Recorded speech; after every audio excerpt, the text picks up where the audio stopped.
প্রত্যেকটা হল মালিকদের কাছে এখন একটাই কথা, হিরোর ছবি দাও, তুফান দাও আমাদেরকে, তুফান দাও আমাদেরকে, সাকিব ভাইয়ার ছবি আমরা হলে চালাতে চাই, এই দিয়ে আমরা অতীতের লোকসান তুলতে চাই। বুঝতে পারছো কি ক্রেজ চলছে তুফানের?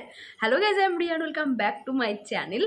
একটা দারুণ কিন্তু খবর জানতে পারলাম, হল মালিকরা, চ্যানেল আইয়ের পক্ষ থেকে জানতে পেরেছি, হল মালিকরা কিন্তু তুফান নেওয়ার জন্য মানে রীতিমতো হাত পাচ্ছে ভাই। এবং তারা বলছে যে হিরোর ছবি আমাদেরকে দিতেই হবে, যত টাকা লাগে তোমরা নাও, কিন্তু ভাই হিরোর ছবি দাও, কারণ আমরা সারা বছর অপেক্ষা করে থাকি শুধুমাত্র সাকিব ভাইয়ার সিনেমা হলে চালাবো বলে। এবং সাকিব ভাইয়ার ছবি থেকেই কিন্তু আমাদের সারা বছর বা অতীতের যে লোকসানগুলো হয় সেইগুলো টাকা উঠে আসে।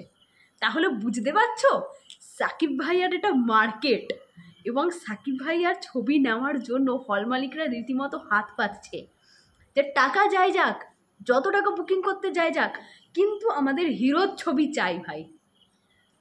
এটাই হচ্ছে মেগাস্টারের পাওয়ার, সুপারস্টারের ক্রেজ, সাকিব ভাইয়ার ট্যালেন্ট। আমার শুনেও না সিরিয়াসলি ভালো লাগছে যে হল মালিকরা রীতিমতো মানে হাত পাতছে, হাত জোড় করছে যে মানে তুফান আমাদের চাই চাই, তুফান ছাড়া আমাদের মানে লাভ উঠবে না।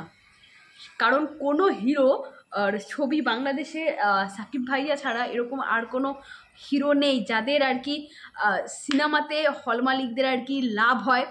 বরং তারা জানাচ্ছে যে বরং হচ্ছে লোকসান হয়ে যায়, সেই রকম চলে না। কিন্তু সাকিব ভাইয়া এমন একটা মানুষ যার ছবি মানুষ দেখতে যায়, সেটা যেমনই স্ক্রিন হোক না কেন। মানে আমরা তো দেখলাম যে রাজকুমারের ক্ষেত্রে বা প্রিয়তমার ক্ষেত্রেও দেখেছি যে সিট ভাঙা, মানে ফ্যানের ভালো ব্যবস্থা নেই, লাইটের ভালো ব্যবস্থা নেই, সাউন্ড খারাপ, কিন্তু মানুষজন তাও মানে দাঁড়িয়ে আছে, লাইন পাচ্ছে না, মানে মানে পুরো কমপ্লিট হয়ে যাচ্ছে টিকিট। হ্যাঁ, এইরকম ক্রেজ একটা চলে সাকিব ভাইয়ের সিনেমা যখন আসে, বাংলাদেশে যখন আসে, সেটা যে পরিচালকেরই হোক না কেন, সাকিব ভাইয়া আছে মানে সিনেমা চলবে, সেটা হল মালিকরা খুব ভালো করে জানে। সেই জন্য হল মালিকরা সাকিব ভাইয়া সিনেমা নেওয়ার জন্য জাস্ট পাগল হয়ে যায়। এবং তুফানের ক্ষেত্রে তো সেটা হাতে নাতে প্রমাণ পাওয়া যাচ্ছে আরও ভালো করে।